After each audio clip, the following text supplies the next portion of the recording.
आज बात करेंगे हम ऊना की हिस्ट्री की, जिसमें कि ऊना जो है 2 रियासतों से मिलकर बना था।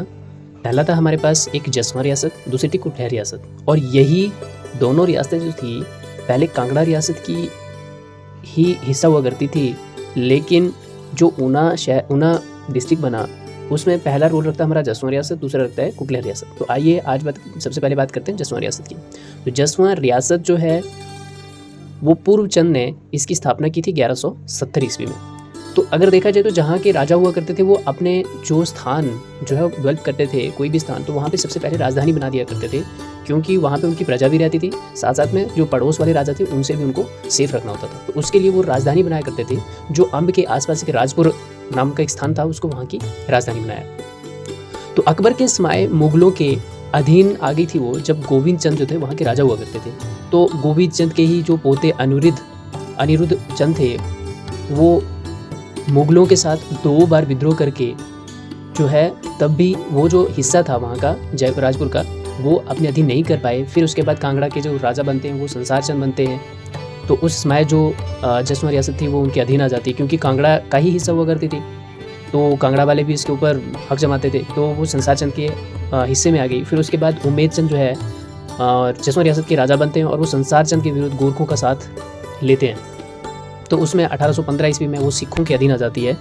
और 1848 में उम्मेद सिंह ने ही अंग्रेज़ों के विरुद्ध सिखों का साथ दिया और उम्मेद और उसके जो बेटा था जय सिंह को अल्मोड़ा जेल में भेज दिया गया अंग्रेज़ों के द्वारा। बाद में एक दूसरी रियासत जो थी कुटलैहड़, तो कुटलैहड़ रियासत भी जो थी इसका हिस्सा बनी थी, मेन हिस्सा। तो और ये कांगड़ा की सबसे छोटी रियासत भी हुआ करती थी। तो वैसे ही इसकी स्थापना जो है जसपाल सिंह ने 10वीं और 11वीं शताब्दी के आसपास की थी। तो उसमें जो राजधानी थी कोट कुटलैहड़ रखी। तो अहमद शाह अब्दाली उस टाइम मुगलों का राजा हुआ करता था, मुगलों का शासक हुआ करता था। तो अहमद शाह दुर्रानी ने ही 1758 में जो कुटलैहड़ थी उसका जो चक्की क्षेत्र था वो अपने कब्जे में कर लिया। तो कांगड़ा का जो घमंड चंद राजा हुआ करता था उस टाइम, तो उसको पहाड़ी क्षेत्रों का सूबेदार बनाया।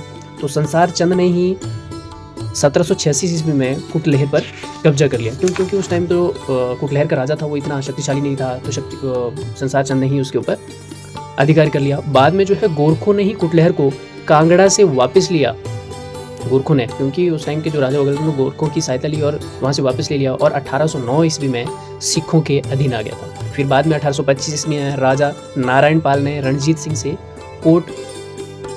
कोट वालवा जीता और 10,000 की राशि से सिखों को दे दिया। राजा नारायण हुआ उसके बाद, उसने जीता था। उसके बाद क्या किया कि उस टाइम जो पैसे हुआ करते थे कम पैसों में ही, जैसे आज की वैल्यू है, मनी की वैल्यू है, उससे कम, लेकिन उस टाइम में बहुत ज़्यादा वैल्यू हुआ करती थी। तो 10,000, देखो 10,000 में 1 किला सिखों को दे दिया। तो हिमाचल गठन, इसमें राजा महेंद्र पाल जो था वहाँ का अंतिम शासक था। फिर उसके बाद कुटलैहड़ रियासत का जो विलय है वो 1857 में 1957 में ही कांगड़ा में हुआ था। फिर बाद में आकर के 1966 में आकर के जो कांगड़ा है, कांगड़ा जो पंजाब का हिस्सा हुआ करता था, उसको हिमाचल में किया गया और हिमाचल का कुछ हिस्सा जो है पंजाब में भी गया। तो उसके बाद जो है ऊना जो है एक खुद से एक हिमाचल का जिला बना।